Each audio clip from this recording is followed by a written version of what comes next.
Take a moment to imagine you're back in third grade.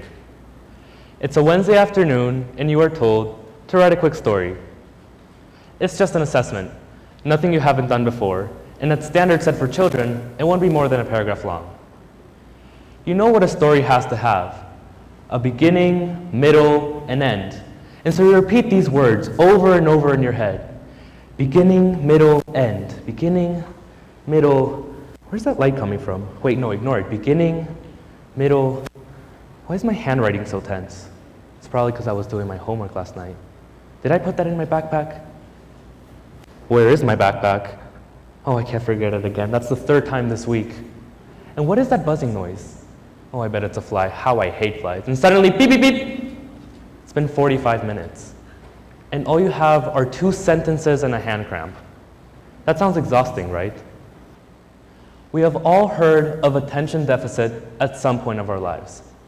With a show of hands, how many of you have heard the term attention deficit hyperactive disorder, ADHD or ADD for short? Those of you raising your hands, keep them up if the first time you heard it, it was in some sort of consumer media. There was a high schooler with a backwards cap on in the back of the class, and he was fidgeting on his desk, and suddenly the teacher goes, "Parker, for the love of God, won't you just stay still?" Those of you that didn't raise your hand, don't worry. And those of you with your hands still up, put them down. I don't know what you're doing. In the recent years, the definition of ADHD and ADD have been somewhat reevaluated.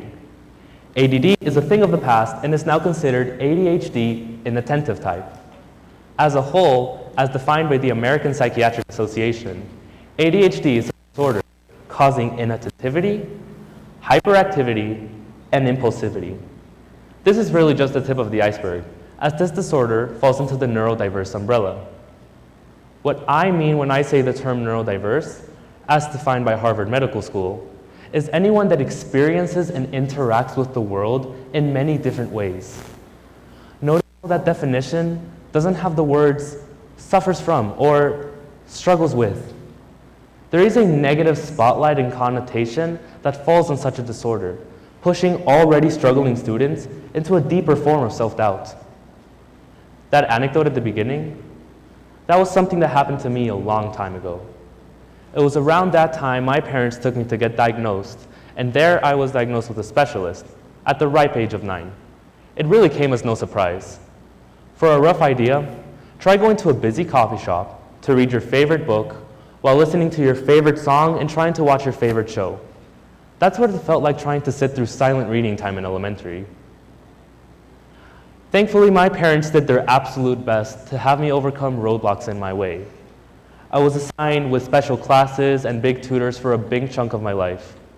Whether it was to better define my motor skills or to work with my executive functions, I had some sort of support and system to get me where I am today. I worked with these systems in middle school, and I felt ready with an established working habit to start medication. To put into perspective, these meds were to me what glasses are for the visually impaired. I didn't pop a pill and immediately know the secrets to the universe. They just helped me focus. And with focus came learning, and with learning came intelligence, and there is where I became smarter. I worked through middle school with this support until I got to a point where I felt comfortable with myself. I had established a working habit, a successful academic validation, and I was doing fine myself. But don't think it ended there. If it had, my therapy bills would be a lot cheaper. One of the most impacting moments in teenage lives of this generation is without a doubt the COVID-19 pandemic that caught the world by surprise. I remember when I was back in 8th grade. It was just a normal Thursday, and suddenly the first case of COVID had arrived in Guatemala. My class was ecstatic, even the teacher was worrying, and I thought to myself, hey, that's no big deal. We'll probably just go quarantine for a week or 2, and then we'll be back to normal. And hey, I was kind of right. 4 years later, we find ourselves in some sort of normality. It's safe to say I was a modern-day prophet. The switch from hybrid school to virtual school, where I was able to work in a learning environment with teachers to hold me accountable, to myself, was absolutely wrenching. Everyone knows what it feels like to be distracted.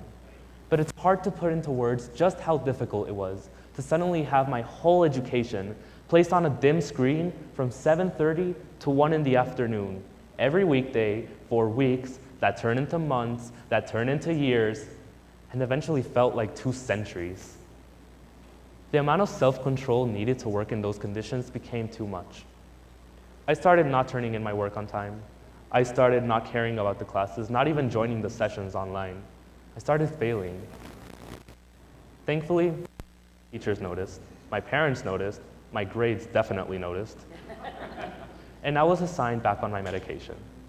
I was placed back on my working habits, and I worked back to where I am today. Let's not say I'm bragging about myself. I could do that for hours, but fate knows I would have not gotten to where I am without the overwhelming support of my school, my teachers, and overall my parents. No, I tell you this to help all those students in that state of dismotivation and lack of attention, and people that have no system looking out for them. Did you know that the Adult Organization of ADHD in America says that 32.2% of students with the combined type of ADHD drop out of high school, as opposed to the 15% of students with no psychiatric disorder at all? Can you believe that? That is jaw-dropping. Almost twice as many students with neurodiversity drop out. Now, I propose a system. Imagine it.